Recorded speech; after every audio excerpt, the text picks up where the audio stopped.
Hello, everyone. I'm Tom Doblecaro, and welcome to Politics in Perspective. Today's show, we will go over the incredible resistance coming out of the judicial system to Trump's agenda. We'll talk about the threats to DOGE. And in our second segment, we'll be joined by the one and only Blaine Holt to talk about all of the trouble spots around the world, from China to the Middle East to the Ukraine, and even within Europe. And beyond that, we'll talk about the state of the Democrat Party. They dropped to 27% in the NBC poll, which is beyond remarkable. I've never seen anything like that in all the time that I've been watching politics. So we'll talk about where they go next. At least in their own mind, AOC had something to say about that. First, I want to thank all of the networks who are broadcasting us. That includes Patriot TV and AUN TV network. And of course, we're on YouTube and Rumble.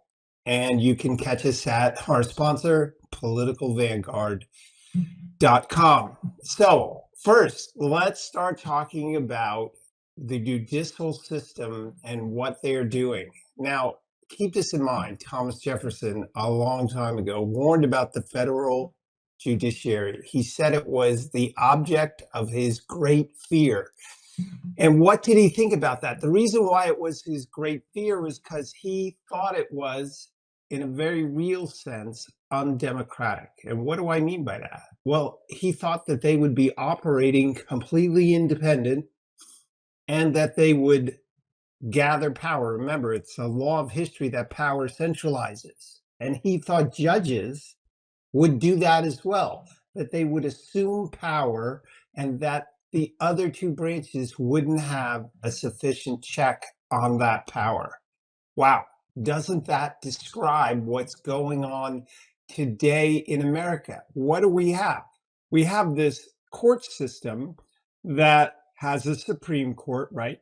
There are federal judges. There are certain types of courts like patent and trademark courts. We know about the FISA court and what that did.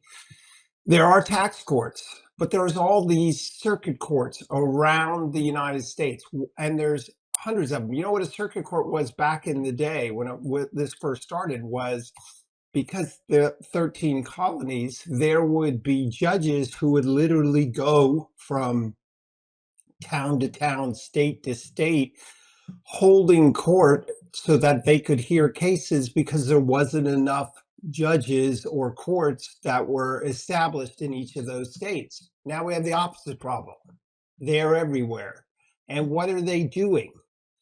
Well, what they're doing is these individual circuit courts are acting like they have the capacity to make decisions that affect all of the United States. And we've seen this for years.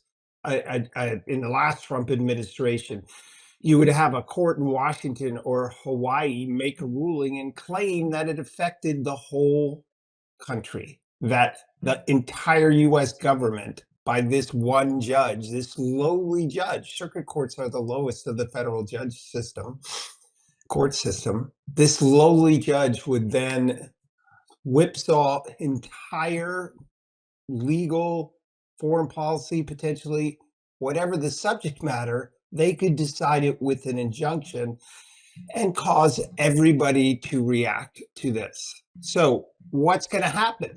We saw that Trump called for the impeachment of this one particular very partisan judge. This is also a horrible aspect of the legal system today. These judges who know that they're horribly biased are still hearing political cases. Okay, you say you're an intense Democrat, right? Or you're an intense Republican. You can probably hear a breach of contract case and say, all right, here is the jury instructions, here's what comes into evidence about a breach of contract. But if you have these intense political views, should you be hearing political cases? I say no. In the olden days, maybe 30, 40 years ago, that was the standard. But this particular judge, whose daughter works in the immigration system, I think his wife does as well, he attended other hearings related to Trump. He was part of the anyway. He's horribly biased. He hasn't stepped aside. So, what should happen now with this incredible rise of the circuit court judge and all these injunctions? There's been 65 against Trump, and it was low double figures against the others. The answer is there's two things that could happen, and we'll see if they do. Number one would be that the Supreme Court step in and make rulings that define whether injunctions could be made nationwide. Now, they may be reluctant to do that because that sort of steps beyond the normal process for them. The clearer path is the Congress. You've always heard that there are three branches co-equal, but in a sense they're not, because the Congress has enormous sway over the courts. It is the Congress that sets the number of courts that are out there. And it is the Congress that could pass a law saying, for instance, on the immigration of issue, just like there is tax courts, you could have specific immigration courts. You could say that issues like the deportation of these particular people that are here illegally could be heard by a special court with immediate appeal to the Supreme Court or whatever it is.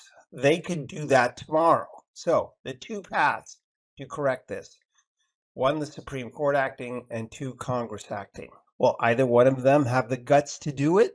We're going to have to see. But that's where we are today, the rise of the circuit court, and it has to be undone. All right, let's go to our next issue, which is the threats against DOGE. This is quite unbelievable. You saw all of the violence happening to Tesla owners around the country as if they have anything, they could be of any persuasion. You have Jimmy Kimmel giving a wink and a nod to it. There's a Tesla takedown movement where there was a mass call for what's going to happen on March 29th. And why? What is this all about? Well, I did a meme this week, if we can bring it up and talk about this. Now, think about this. DOGE is only found in savings 1.57% of the federal budget. Now, this is just fraud and misuse of funds. It's only 1.57%. And this is how intense things have become. Keep in mind that what you saw was in Argentina, they've cut the federal budget by 30%. And they didn't have anything like this. They're at 30% they cut, and now they're growing 7.1%, which means that people are finding jobs, and that especially helps the middle and lower class, or those who are less fortunate, because that gives them jobs. That's who those jobs go to.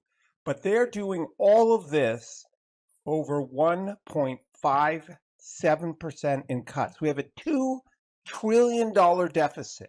His savings only amount to about 4% of the deficit, and they're losing it over that amount. We really need to get serious in this country. Keep this in mind. When Biden was president and before, the Democrats under Obama too repeatedly said they need to cut the waste, fraud, and abuse. Nancy Pelosi, you can look it up, said you got to cut the waste, fraud, and abuse from the Medicare system to protect that system for the lawful recipients. So this is something the Democrats used to want to do, but because Trump's doing it now and because Musk is doing it, they want to do the Tesla takedown. And of course, no one can miss the irony of the Tesla takedown, given the fact that Tesla was doing their bidding with electric cars. But they are so out there, meaning the current Democrat Party, and that's why they are at a 27% approval rating. We'll talk more about that in segment number 3. But up next, my good friend, Brigadier General Blaine Holt is going to take us through a survey of all of the hotspots around the world. And we could do this for 2, 3 hours at a time, but we only have one segment with him. So please come back, and thanks for listening.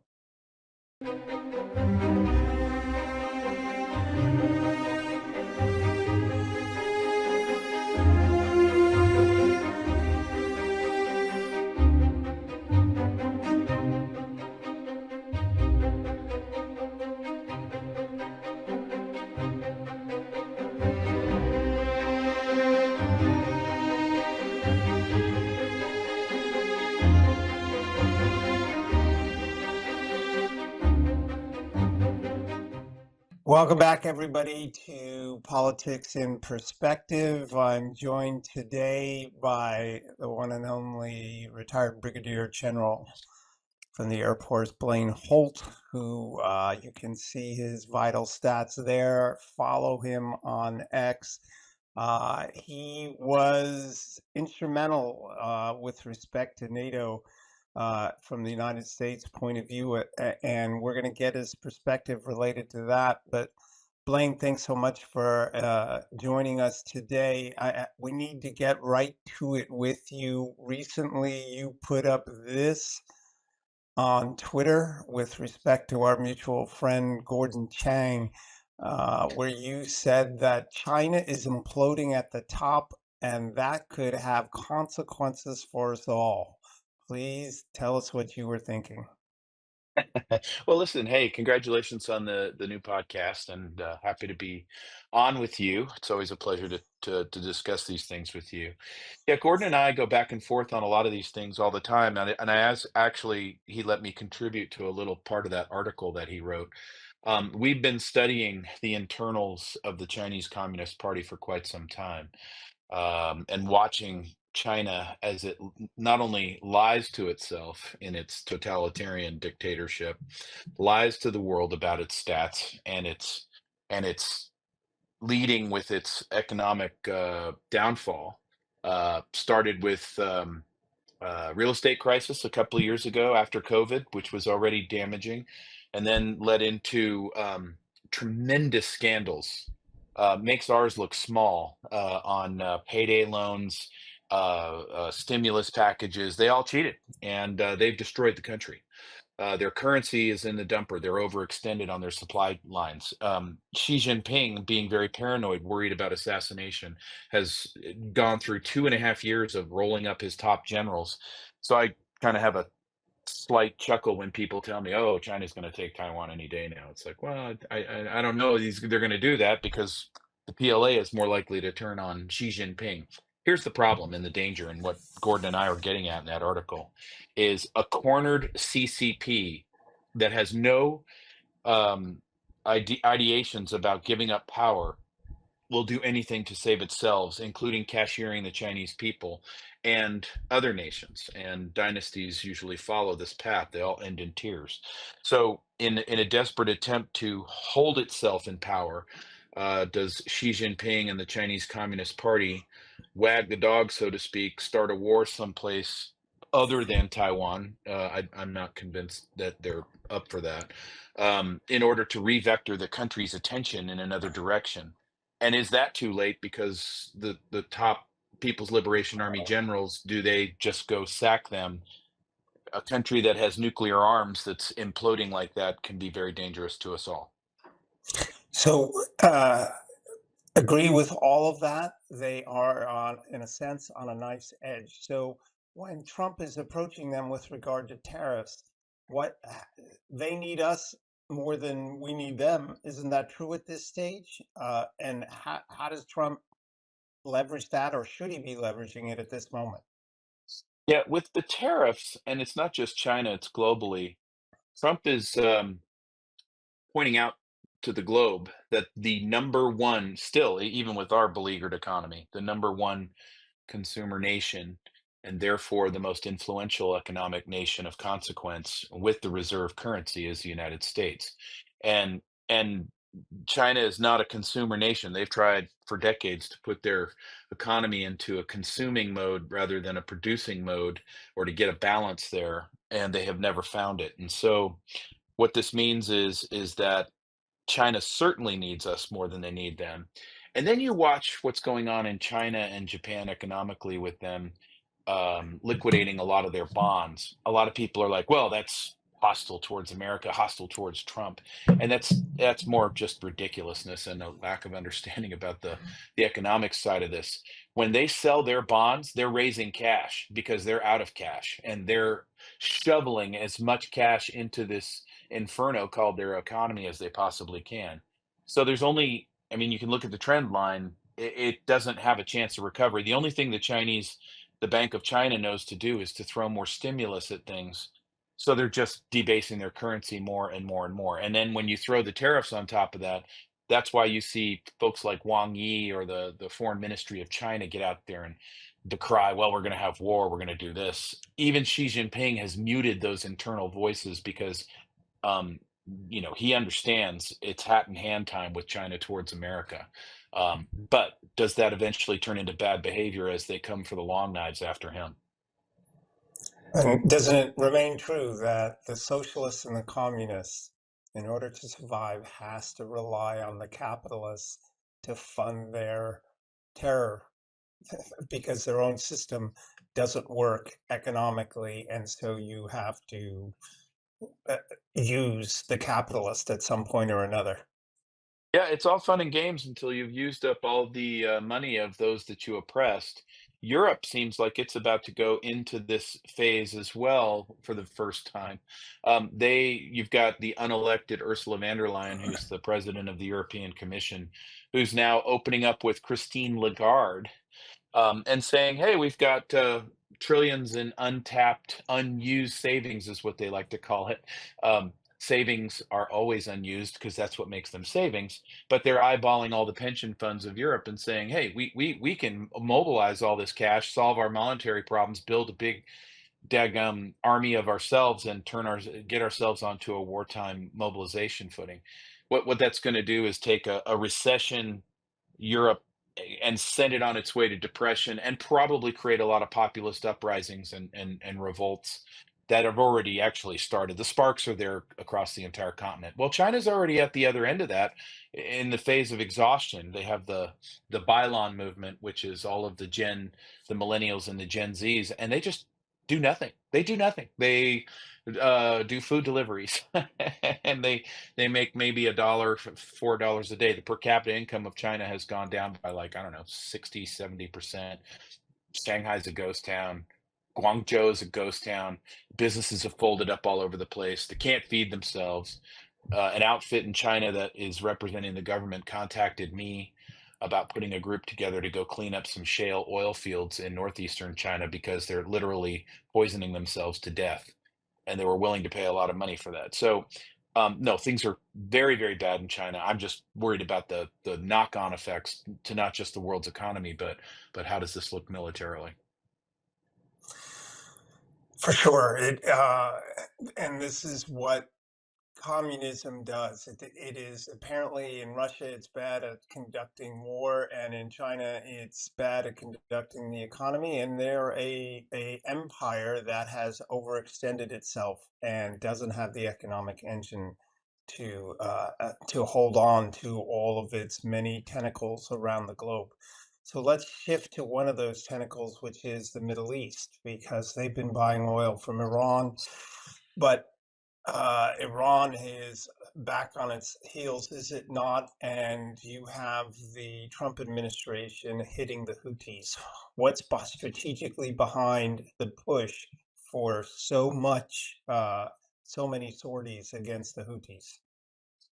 Well, strategically, what we've done is shift into a new type of management style, one that we haven't really seen since the Reagan era. And that is if you are the commander in chief and you are going to embark on a military mission, then you bring in your best experts from the Pentagon and those who are steeped in the art of war and the profession of arms, and you give them merely the outcome. And so in the Biden administration, what we saw was a bypassing of the Pentagon and competent military planning. And what you saw was academics sitting in the Oval Office in the form of Jake Sullivan, Anthony Blinken over at Foggy Bottom, and playing essentially with plastic soldiers and identifying political targets in the Houthi land that wouldn't really enrage Iran, their buddies, that they would just notify the Houthis in advance, hey, we're going to hit this target. You might want to get everybody out of there. It's going to be a big show. And then, unfortunately, our servicemen and women become cannon fodder because they're on the receiving end of no less than 174 missile attacks against our ships, and then world shipping, 18% of world trade shut down.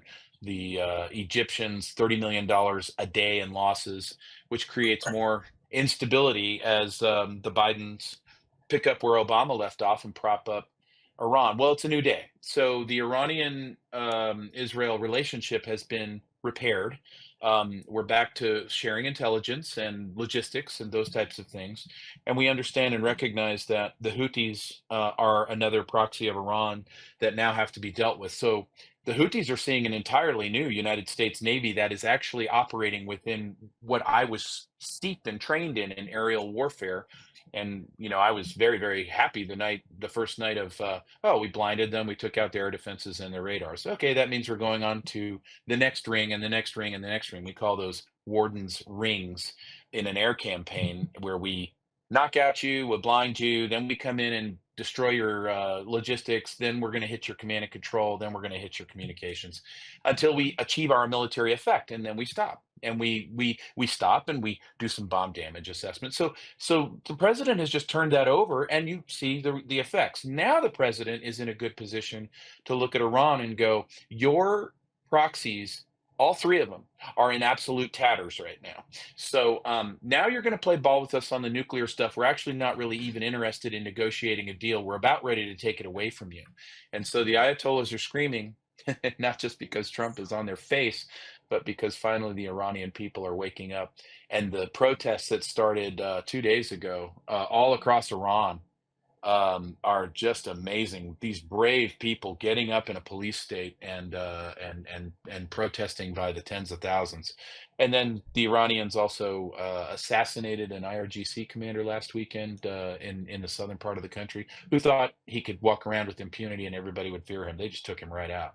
So there's some really good things happening in the Middle East. There's some really bad things happening too.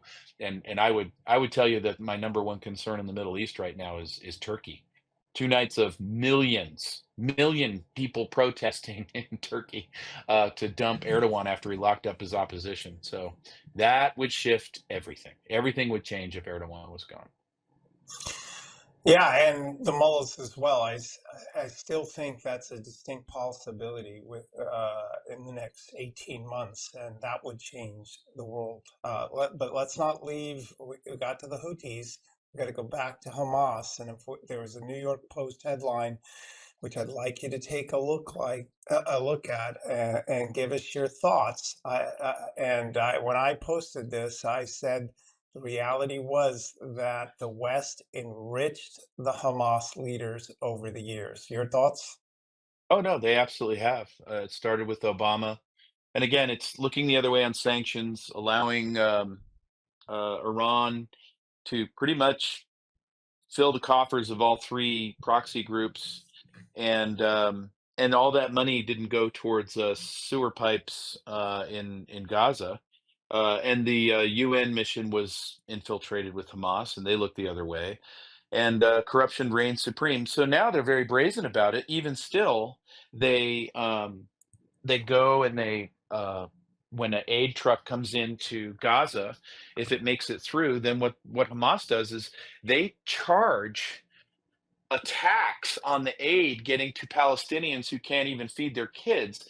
And that's the real story, is they want to tell you that Israel's blocking the aid, and it's like, when will the media be honest? Um, because brazenly you can see these things. Now here's the good news. The good news is we all knew that the phase one was just about getting as many or hostages back as we possibly could. Knew that there was no conceivable way you could get to phase two on that stupid agreement, and so now they're shifting back into military ops. And the first night they took out 6 Hamas leaders. So the intelligence that's been gathered over Hamas over the last 90 days has just been phenomenal. And so, as far as the hostages are concerned, it's a rescue mission. We know that.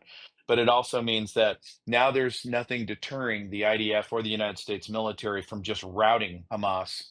And that means the political end of Hamas too, and that means some tough diplomacy with Turkey and tough diplomacy with Qatar in the days ahead. So, if we can go up a little bit north, what's the status of Lebanon and Hezbollah? Is Will Lebanon move now towards freedom, or are they still in the mire? I'm very optimistic on Lebanon's long-term prospects. There's going to be more tears in the short term. Here's why. It's a fast-moving train and it changes every day. So when Erdogan unleashed Al Qaeda, you can call them HTS. I don't care what you call them. When they unleashed the monsters of Al Qaeda into Syria to topple Assad and to um, and to take over that country, they thought that these guys will behave and they'll do whatever Erdogan says, and the Turkish army will go into the north, and Erdogan will start down his happy little path towards regaining the Ottoman Empire, his fantasy of that on a hyperinflated economy, which I find amazing. And then Erdogan cuts a deal as a NATO head of state after putting terrorists in charge of a country. Erdogan goes ahead and works a deal with the Ayatollah to reestablish the supply chain lines and to resupply Hezbollah. So that starts while the HTS kids are burning and raping and killing and slaughtering Christians and Alawites to the extent where the Russians open up their military bases and say, if you can make it here, we'll provide sanctuary for you. Well, then Erdogan loses control of his little orc army called the Al Qaeda kids of HTS. What happens is HTS then decides that, hey, we're Sunni and Hezbollah is Shia. Let's create problems for them. So they shut down the supply chain deal. They then start bombing Hezbollah positions in Lebanon. Hezbollah goes after them, while then the IDF bombs both of them at the same time. Thank you, Tayyip Erdogan. All created by him to make things in the Middle East even more daunting. But Lebanon has a great chance to extinguish Hezbollah. President Trump has made it very clear to him that he expects them to do that, and I think that's going to happen. I really do see a better day for Beirut. I think once all this stuff gets cleaned up, I think you're going to see the Abraham Accords span out in all directions, and we'll have some real chances here for a very different way of life. Which would be amazing, right? Because Lebanon was once wasn't it the Paris of the Middle East, right? Or Oh, Beirut it was the was. My city. dad did business there. It was gorgeous. I mean, Beirut's still gorgeous. There, as long as you stay out of the what is it, the Dahia district where Hezbollah was hanging its hat. But no, I have dear friends in Beirut right now, and it's just it's a gorgeous place. Tyre, it's a gorgeous place. We just need to get through this, and Lebanon can go back to her shine. All right, I'm not. Before we leave the Middle East, I've always this question has always been in the back of my mind. Is Turkey a honest NATO partner? Oh, no. No, not even close. In Right? fact, if I you know, back in my career, I have served in Turkey on deployments many times, in command of a C-17 unit there. I was, in 2003, I was on the northern planning team for the northern invasion of Iraq, where the Turks let us down again, and, so I've got a lot of history working in Turkey, and then my NATO experience. Obviously, I was there when Erdogan staged this fake coup, saying his military was trying to take him out, which was a bunch of garbage. And the officers that worked one floor up from me, people I like, Turkish officers, were summoned back to Ankara and imprisoned. And so Turkey now under Erdogan, he is steadily and surely trying to push Turkey back into more of a strict a stricter form of Islam. He wants to be the regional hegemon. He has flirted with Russia and been burned. He didn't make it into the BRICS. He was spurned in the EU, as you know. He is the progenitor of all of the illegal migrations into Europe. He has set up Turkish deployments in Libya to help facilitate those migrants going into Europe, and never been checked. Well, here he is building a terror state in Syria, and maybe the Turkish people are going to do something about this since he locked up his opposition. But in my world, I don't see any path for Turkey other than expulsion from NATO. And I think that's the appropriate response. I think Turkey needs to be isolated. If the Turkish people want to take back their country, then I think that's a different situation. But Turkey has tried to play both sides. They've harassed the Greeks. They've the Cyprus problem has gone on for decades and decades. And so they really are. I have been stunned by officers more senior to me when I was on active duty who would just exalt the magical relationship between the Turkish and the Americans, and I've never bought it, not even as a frickin' major, as a base staff officer in Stuttgart. Turks are problematic, and they could be good, but you've got to be very forceful in your diplomacy with the Turks.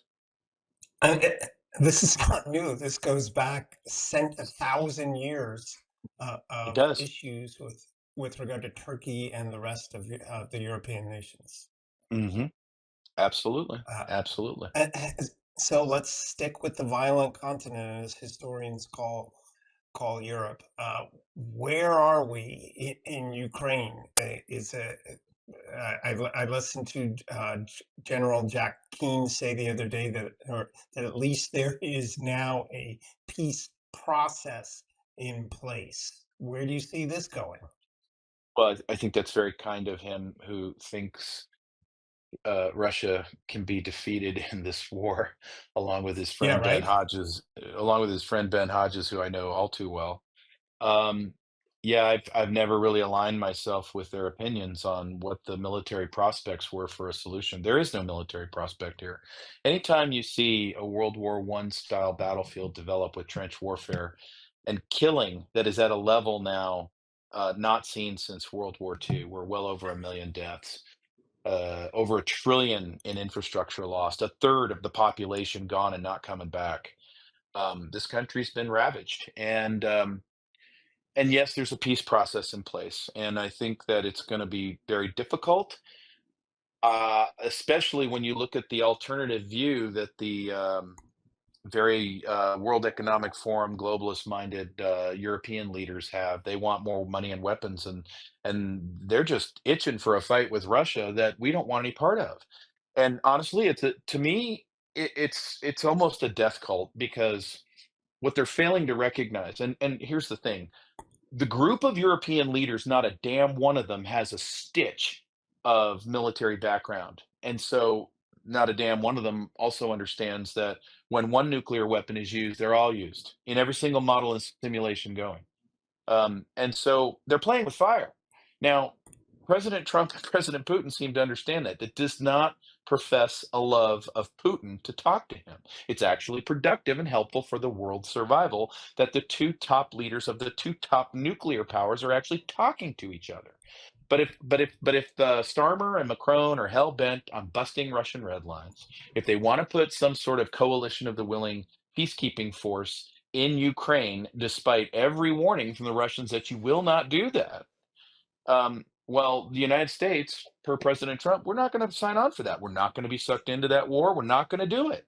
And so what they're playing with, not just nuclear fire, they're playing with a complete pullback of the United States from Europe. That we would say, and Pete Hegseth said it clearly. He said, the United States and Europe's not a forever proposition. And so we're reaching a point of inflection. If Ursula von der Leyen and Macron and these and Starmer want World War III, well, then you're going to do it on your own. So what I think is going to happen is Putin and Trump have a lot of hard stuff to work out. But what was so good out of that first conversation they had, or the last conversation they had, is that Russia signed up to work on the Middle East with President Trump, and that is very good for everybody. And so are we going to see a world where Russia and the United States basically impose terms that end the war, and everybody's just going to have to suck it up and deal with it. It looks like it's going that way, and President Trump's got the ultimate card because he didn't create the war. So President Trump could just say, you know what? It sounds like you guys want to keep warring. Well, the United States is walking away. We can walk away, and that ends the war pretty quickly as well. Brigadier General, does Trump want to realign Russia for the future such that it pulls away from China and maybe gets back into the orbit of, I don't know, I don't want to say a good country, but at least one that is not at war with the rest of the world? Is that his ultimate goal, to bring them closer to the West? I think that President Trump's view of foreign policy is much more a realist's view than a romantic's view, than this Russia bad, world good type environment. I think President Trump really anchors in on nations have interests, and he respects that great powers have a momentum all of their own, and you have to respect and engage them. You don't have to like them. So I don't see I see a Russia United States relationship where we work where we're aligned, we try to resolve our differences, we start bringing back really cool things like arms limitation talks, nuclear proliferation talks, get back into some very good, well-serving treaties. And I think a byproduct of that, Tom, is that the Russians find out that that relationship is a much more productive and healthy one than the very dysfunctional relationship they currently have with the Chinese. Much is made about this Russian-China marriage, but if you look under the hood, man, there is the two don't like each other that much, and China's engaged in a lot of bad behavior in that relationship. And this is why Putin went to North Korea to create a new friend in Kim Jong Un, and they're both having problems with Xi Jinping. But President Trump doesn't necessarily want to see China blow up and explode. I believe what he's trying to do is create a foreign policy that guides China to a place where they're being held accountable for their trade sins, for their aggressive colonization sins, but keeps them in a orbit where they can be useful, where we're aligned, and that's going to be very tricky because China's committing suicide right now. But I do think that there's a foreign policy and a strategy to write out there that manages that. Does China balkanize? Does it go under a new regime? Does it? It's never going to be a democracy like the one we know, and we're silly for trying to impose that on any other country besides ourselves. But we should be looking at these powers and saying, how can they be managed? I'll tell you who's coming off the table is probably Iran. I see Iran getting repossessed by its people, the people gladly handing over the nuclear weapons programs, us leaving the oil fields intact and letting them restart their economy, and them being very, very good friends of the United States, by the way. The Iranian people love America. Well, yeah, my producer Annie would certainly chime into that. But in the couple of moments we have left, I saw the French put out a survival guide of sorts in this new dangerous world. I know you saw that. Yeah. They claim it had nothing to do with Trump. Maybe so, but uh, one of the reasons why Europe had a standard of living so high so long is we paid for their defense. Are Yeah. are they getting serious? Will they start really paying for their own defense? I think they're putting themselves into that position by default because of their neocon dreams on Russia. They just won't let it go. So what it's and the raw deal is not just in subsidizing Europe's defense. The raw deal is also in the fact that they tariff the crap out of our goods. There's no fair trade between Europe and the United States. You want to go buy a fair market Mercedes Benz? You can do that here. You go try to buy a Camaro in Europe and see how you do. I've lived there for over It's 10 not going to happen. years.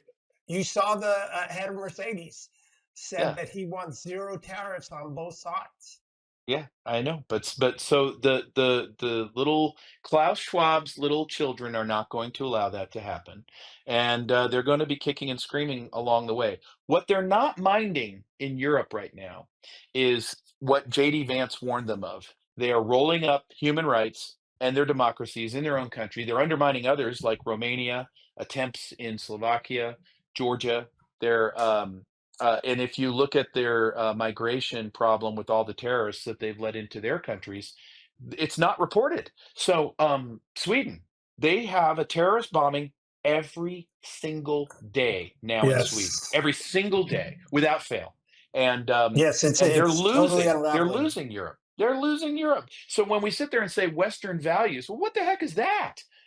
If they're kicking in the doors of people who engage in mean tweets and locking them up, um, and they're picking who can run for what office in what country.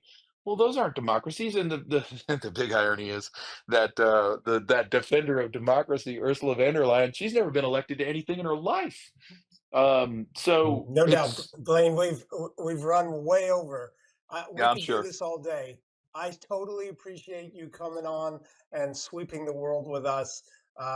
We're gonna have to do a checkup maybe in 2 or 3 weeks or a month. But thanks so I'm much for always happy joining to. us today. Thank you. All right, all right. Take care, and we'll be right back on Politics in Perspective.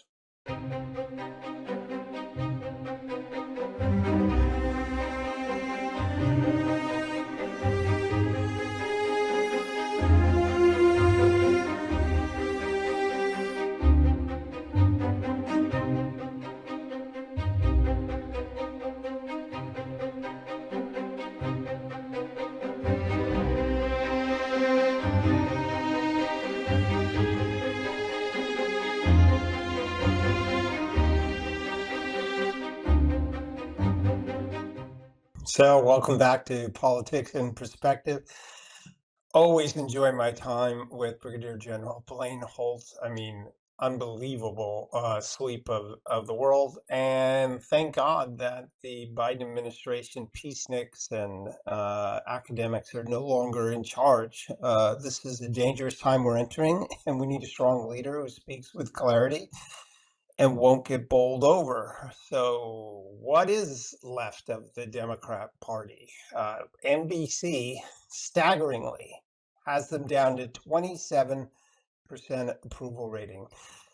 I don't recall, well, that's the lowest it's ever been in that poll. So for me to say that I've never seen that before is true. It hasn't happened. CNN has them at 29%. Why is that? Well, they are positioning themselves like the Labour Party. We talked about this, I think, last week. The Labour Party of England. They remain so radical, and they are positioning themselves, much to the chagrin of some of their consultants, James Carville and the like, who weirdly said that they're concentrating too much on the urban population and not the countryside. I didn't use the word countryside, but they're paying too much attention to the urban side of things in politics. 84% of Americans live in urban areas, but they're pushing themselves on the fringe. They're not speaking out against the violence against Tesla. They are not speaking out on these injunctions. They're so in favor of it. They're so in favor still of the trans issues or all the immigration, all of these things. They're on the wrong side of those issues and still pushing it. And they're also in this incredible leadership vacuum, which, let's bring up this poll, and it is mind boggling. So take a look at this. Now, again, when you lose a national election, it takes a while to recover. The Democrats need to recover and pick a new leader. But look at these numbers. Forget that it's AOC at the top. And again, I said earlier in segment one, AOC says they need brawlers, they need fighters. But what are you fighting for? The wrong issues. But look at these numbers. AOC at 10, Kamala at 9, Bernie Hakeem Jeffries, that's their highest uh, Democrat in the House. Obama now down to 4. Newsom, who's running for president, is down to 2. And you look at the left. Tim Walz at 1. You got to like that. Stare at those numbers for a second, and what does that tell you? That poll, more than anything else, demonstrates to you that there is no consensus among the Democrats on anything. They don't know whether they should be fighting Tesla, or they should be reaching out to voters, but you can't do both. They don't know whether they should support the trans movement or talk to ordinary Americans, and 80 to 90% are against that. And so the problem for the Democrats going forward is that their leaders remain very liberal, but their voters aren't that liberal. And that's why you saw a poll this week in California, of all places, very left California. Remember, the Democrats have a 22% voter registration advantage in that state. Yet a poll said of registered voters, 48% said they would consider voting for a Republican for governor. The Republican voter registration is around 21, 22%. That means almost all the independents and a bunch of Democrats are open to a Republican running for governor in that state, presumably if that Republican provided solutions to problems and didn't wage some big ideological battle. But again, if you look at that poll where no one is shown as a leader, and in fact, the top name on it is AOC, who no one takes seriously as a leader, that means the Democrats not only have a problem with lacking a human being around which they can rally, but they have yet to reach an idea on which they can rally. Americans are not interested Americans are not interested in a party that is just anti everything. They will vote for somebody who will solve a problem for them. And right now, I don't know what problem the Democrats think that they can solve. And again, it's normal. It takes some time. But I've never seen something so vociferous, even this idea that you can't even support finding savings. The USAID, the ludicrous cuts, even that they were fighting. And of course, now they're going to probably rally around this issue of the Department of Education. But then their problem is this, that Illinois showed in, I think, 30 school districts that not a single individual was at the reading level or at the passing level in reading, right? So again, they're going to rally behind something that people know isn't working.